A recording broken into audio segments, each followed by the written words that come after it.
चलिए नमस्कार छात्रों, मैं केशव सिंह। मैं आज आपको क्लास 10th मैथ के अति महत्वपूर्ण एमसीक्यू क्वेश्चन करा रहा हूँ। ठीक है, ये आपका क्वेश्चन नंबर 6 है। क्वेश्चन नंबर 5 तक आपको करा चुका हूँ। ठीक है, पार्ट 1 में क्वेश्चन नंबर 6 देखिए, आपसे कहा है दो घात बहुपद x cube plus a x square plus के बी एक्स प्लस सी का एक शून्यांक माइनस 1 है, तब अन्य दो शून्यांकों का गुणनफल होगा। देखिए छात्रों, अन्य शून्यांकों का आपका गुणनफल पूछा है। तब आप देखिए छात्रों, अगर आपको दिया है एक शून्यांक, क्वेश्चन नंबर 6 आपका ये, ठीक है, ये आपके पास है x cube plus a x square plus b x plus c. ये आपको शून्यांक दिया है, तो ये शून्यांक मतलब आपका एक्स का मान है, एक्स बराबर -1 है। ठीक है, इसको आप रखिए एक्स यहाँ पे -1 रखिए, तो -1 का क्यूब प्लस ए -1 का वर्ग प्लस बी -1 प्लस के सी। ठीक है, बराबर में 0 हो जाएगा। क्यों हो जाएगा कि शून्यांक -1 है। ठीक है, -1 का क्यूब 1 हो जाएगा, सॉरी -1 हो जाएगा। ये आपका ए, ये आपका -बी, आपका प्लस के सी, बराबर में 0। अब देखिए छात्रों, यहाँ से मुझे मान चाहिए। ठीक है, तभी आपका नहीं, देखिए आपका ये है। अब एक को उधर भेज दो, ये आपको सी बराबर मान खा लो, सी बराबर आपका हो जाएगा। देखिए छात्रों, सी बराबर बी प्लस का, ठीक है, और ए आपका हो जाएगा माइनस का, और ए आपका प्लस का हो जाएगा। ठीक है, अब देखिए इसका सी बराबर ये है। अब एक शून्यांक आपसे पूछा है, तो यही आपका इसका आंसर हो जाएगा। देखिए छात्रों, आपका शून्यांक हो जाएगा। ठीक है, तो आपका गुणनफल, तो गुणनफल पूछा है। ठीक है, तो गुणनफल देखिए, 1 - 1 आपको दिया, 1 गुणा बी -a प्लस 1। जब इसका गुणा करोगे तब देखिए छात्रों, ये आपका हो जाएगा -b प्लस a माइनस के 1। ठीक है, तो a -b -1, हमें इसकी संचयी बारंबारता चाहिए। देखिए पहले तो इसे आप 3 रखिए, यहाँ पर 3 ही इधर रखिए 3। ठीक है, अब 12 में से 3 गए आपके 9 बचे। ठीक है, अब 27 में से 12 गए आपके पास, देखिए छात्रों, आपके 15 बचे। ठीक है, अब 57 में से 15 गए, देखिए छात्रों, 57 मैंने 57 में से 27 गए, तो आपके बचे, देखिए छात्रों, इससे इसे आप घटा दो, तब आपके बचे 30। ठीक है, अब यहाँ पर बचे आपके 75 में से 57 गए, तब देखिए छात्रों, 15 में से आपके 7 गए, 8 रहे, आपका 18 बचे। अब 80 में से 75 आपके पास 5 बचे। ठीक, ये आपकी संचयी बारंबारता नहीं, बारंबारता है। ये आपको संचयी बारंबारता दी। अब देखिए, अब जब बहुलक वर्ग होगा, अब देखिए छात्रों, सबसे बड़ा अंक आपका कितना है, सबसे आपका बड़ा अंक 30 है, तो इसी के सामने आपका बहुलक वर्ग हुआ 30 से 40 वाला। ये आपका आंसर सही है, 30 से 40 वाला आपका बहुलक वर्ग हो जाएगा। ठीक है, अब क्वेश्चन नंबर आप 8 देखिए।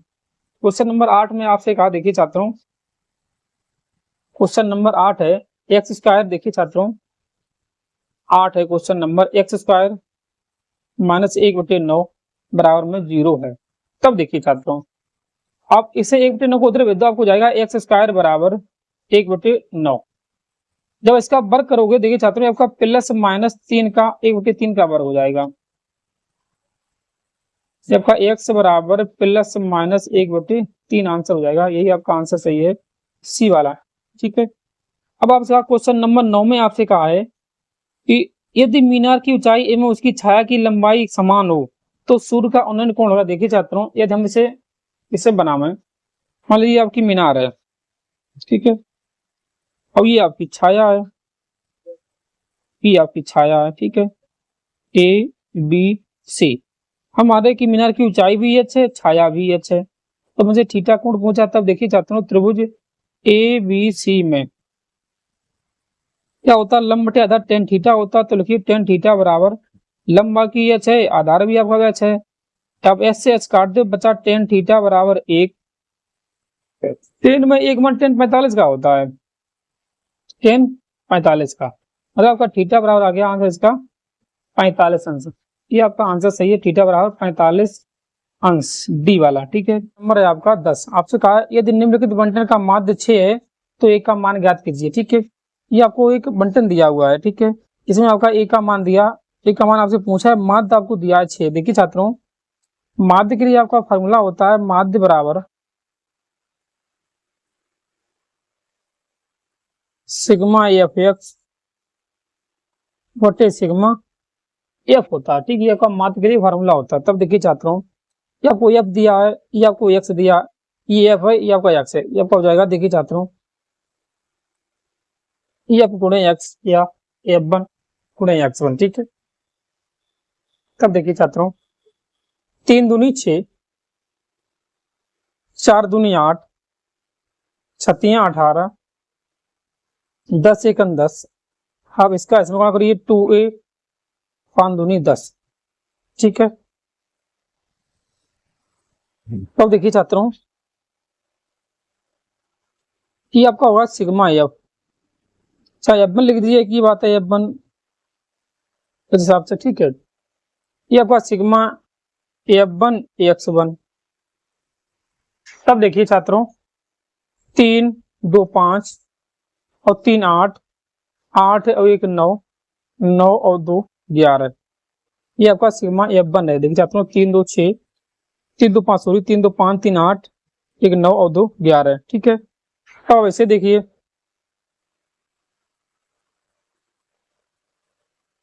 इसे देखिए छात्रों, इसे आप जोड़िए।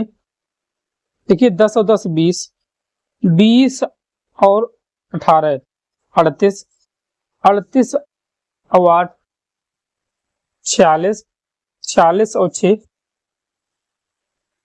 ये आपको जाएंगे 46 और 6 52, मतलब 2a प्लस के 52।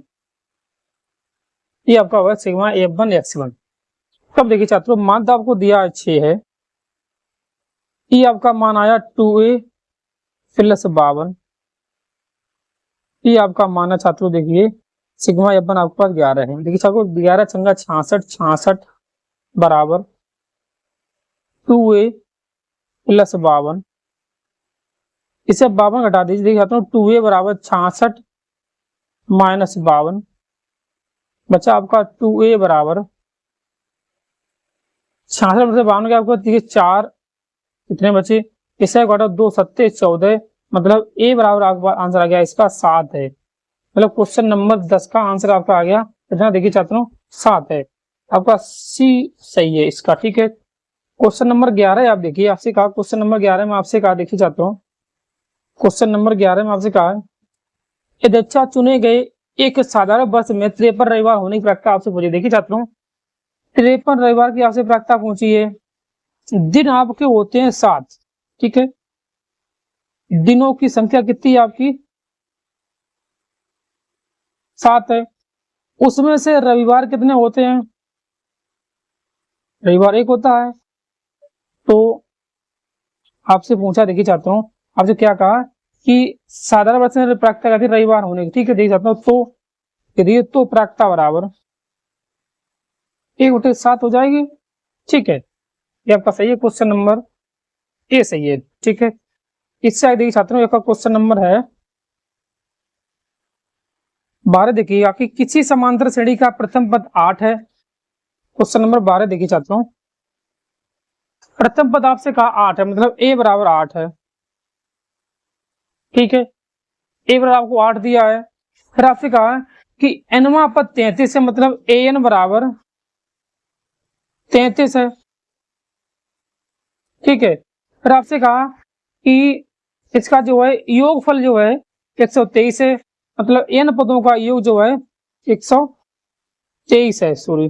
ठीक है, अब आपसे पूछा डी का मान ज्ञात कीजिए। देखिए छात्रों, सबसे पहले यहां से आप एन ज्ञात कर लो।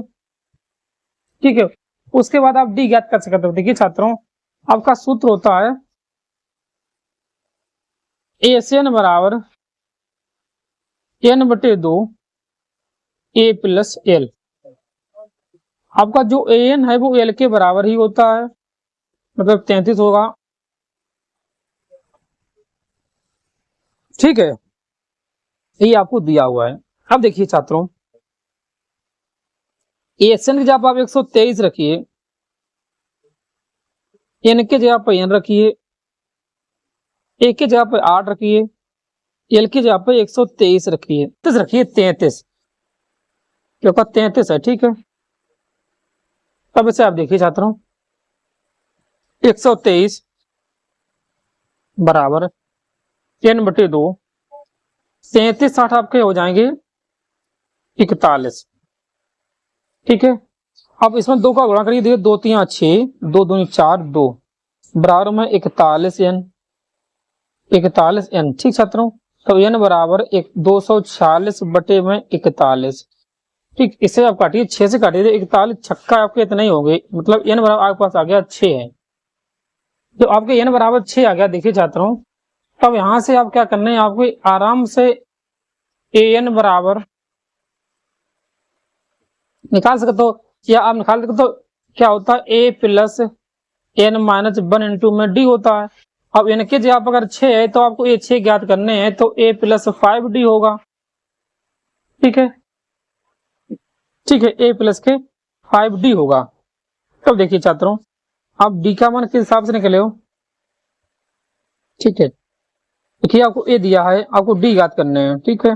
तब an के जगह आप कितना रखिए, आपको दिया है 33 है, a के जगह आप कितना आपको दिया 8 है,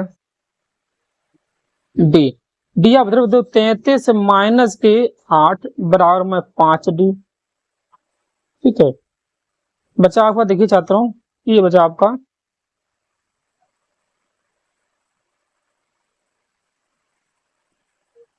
25 बराबर 5d, 25 मतलब d बराबर आपके पास आ गया 5 है ये, ठीक है। d बराबर इसका आंसर आपका आया 5, ये आपका सही है, ठीक है। क्वेश्चन नंबर 13 देखिए, क्वेश्चन नंबर 13 में आपसे कहा सकता हूँ, देखिए क्वेश्चन नंबर 13 है आपका, 13 में आपसे कहा 3x माइनस के 2y बराबर 5, ये आपका समीकरण 1 दिया आपको। फिर आपको दिया 3y माइनस के 2x बराबर में 3, ये आपको समीकरण 2 दिया है, ठीक छात्रों। आपको x प्लस वाई का मान बचा, तो समीकरण 1 देखो आपको हल करने, देखिए छात्रों, तब इन दोनों समीकरण आप हल करे हो, ठीक है। तब देखिए छात्रों, इसमें गुणा कर दीजिए 2 का, इसमें कर दीजिए 3 का, ठीक है। तब देखिए छात्रों, दो ऊपर वाले में हो जाएगा 6x माइनस के 4y बराबर में 10, इसे देखिए छात्रों 3 का 9y हो जाएगा, ठीक है। और 2 3 दूनी 6x, तो माइनस के 6x लिख दीजिए आगे, 9y पीछे लिख दीजिए बराबर में 9, ये आप कट जाए, इनाक बच जाएंगे प्लस के 5y बराबर 1 बचा, मतलब y बराबर सॉरी 19 बचे। अब y बराबर आपका हो जाएगा, देखिए छात्रों, y बराबर आपका हो जाएगा 19/5, ये तो आपका y का मान है। अब जब x का मान निकले, देखिए छात्रों, जब x मान निकालने के लिए किसी एक समीकरण का मान रख दीजिए। आपको मान दिया है 3x माइनस के 2y बराबर में 5, क्या करने हैं आपको, आपको y के जगह पे 19/5 रखने हैं। देखिए 5 3 15x, 19 दूनी 38, 5 25, तो 15x बराबर 25 प्लस के 38, ये आपका हो जाएगा 15x बराबर में 8 5 13, 63, तो फिर x बराबर 63/15, ठीक है। अब आप चाहिए x प्लस वाई बराबर मान क्या होगा, तो x आप इसे रखिए 63/15, और वाई की जगह रखिए 19/15, 5, इसे आप 3 का गुणा कर दीजिए, तो 63 और 19 3 57, बची 15, 7 3 10, 6 5 11 1 12, 15 8 120 होते हैं आपके, ठीक है। कि क्वेश्चन नंबर इसका आंसर है आपका 8 हो गया, ये वाला a प्लस बी बराबर आपका x प्लस वाई बराबर आपका 8 हो गया, ठीक है। अब क्वेश्चन नंबर इसी हिसाब से 14 देखिए, देखिए छात्रों, आपसे कहा कि त्रिभुज ABC, अब देखिए छात्रों, त्रिभुज ABC समरूप त्रिभुज है DEF में। अब देखिए छात्रों, आपसे कहा कि त्रिभुज ABC है, सब इसी ऐसे समझ लीजिए कि त्रिभुज के 3 कोण माना होता है 180, 50 ही है, अब 30 ही है, 50 30 80 हो जाएगा, मतलब आपका बी वाला कोण जो होगा 100 अंश का होगा।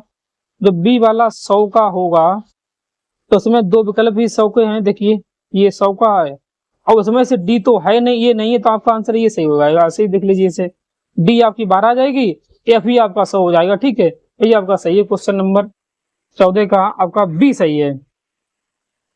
क्वेश्चन नंबर 15 देखिए छात्रों, क्वेश्चन नंबर 15 है आपका 15। ठीक है, देखिए 15 क्वेश्चन नंबर 15 आपसे कहा 2 cos 3 थीटा बराबर √3। अब दो नीचे भेज दो, आपको जाएगा कोस 3 थीटा बराबर √3/2। ये आपका कोस 60 का मान होता है। देखिए छात्रों, तो कोस 30 का मान होता है, कोस 30 का मान। अब कोस से कोस काट दो, 3 थीटा बराबर आपका 30 हो जाएगा, और 3 दाई 30, मतलब थीटा बराबर आपका मान आ गया 10 अंश। ये आपका आंसर है ये 15 का। एक ही संख्याओं दी की संख्याओं में अभाज्य संख्या है। देखिए छात्रों, 0 आपकी ना तो समय, ना विषमय, ना भाज्य, ना अभाज्य। ठीक है, एक आपकी विषम संख्या है, ना ये भाज्य में आती, ना ये अभाज्य में आती है। 2 आपकी ऐसी संख्या है जो सम है और अभाज्य में आती है। केवल आपकी ऐसी एक ही संख्या है जो सम होती है और अभाज्य में आती है। ठीक है, 8 आपकी सम है, लेकिन ये भाज्य होती है। ठीक है, क्वेश्चन नंबर 2 देखिए, आपसे कहा रेखिक समीकरण युग्म 6x - के 7y बराबर 1 तथा 3x - के 4 बराबर 5 के होंगे, इसके कितने हल होंगे आपसे पूछा। देखिए छात्रों, आपको क्वेश्चन नंबर 2 है। क्वेश्चन नंबर 2 आपको दिया 6x - के 7y बराबर में 1। ठीक है, इस आप देखिए a1 बराबर 6 है, b1 बराबर आपके पास माइनस के 7 है, और c1 बराबर इसे ले माइनस है तो आपको -1 हो जाएगा। ठीक है, आपका दूसरा समीकरण 3x - के 4y बराबर में 5। आप 5 बदल लिया होगा तो आपको ये 3x या इसे a2 बराबर 3, b2 बराबर -4 और c2 बराबर आपके -5 हो जाएंगे। ठीक है, अब आपको चेक करना है ये कौन से पद बराबर है कि नहीं। देखिए छात्रों, a1/a2 पहले करेंगे, तो ये क्या होगा 6/3 भाग करें, आपको 3 दूनी 6 तो आ जाए। ठीक है, इसके आप b1/b2 चेक करो उसे, ये -7 है और -4 है, तो माइनस से माइनस कैंसिल करते हो 7/4 है। अब c1/c2 इसे चेक करिए, -1/-5 इसे काट दो तो 1/5 है। अब आप देख रहे हैं इसमें एक भी पद बराबर नहीं है। जब एक भी पद बराबर नहीं, देखिए छात्रों, जब a1/a2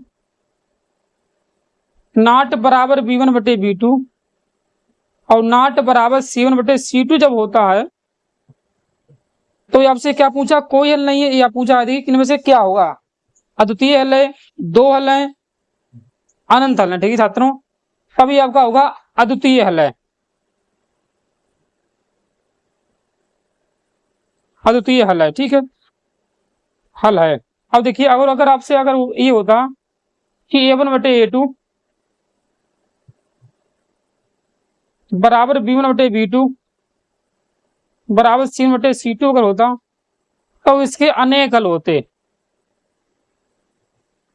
अनेक हल होते। ठीक है छात्रों, ये आपका क्वेश्चन नंबर सही है पहले का, ये आपका सही है, अद्वितीय हल है। ठीक है, क्वेश्चन नंबर 3 में आपसे कहा, देखिए छात्रों, यदि एक वृत्त का व्यास के सिरों पर निर्देशांक कितने हैं। एक कोई आपके पास एक वृत्त है, देखिए छात्रों, ये आपके पास एक वृत्त है। ठीक है, इसका व्यास के सापेक्ष मान लीजिए ए रेखा व्यास के हिसाब से है ए बी, ये भी आपकी व्यास है। ठीक, आपको बिंदु दिए, ए के आपके बिंदु पास है 1,5 है,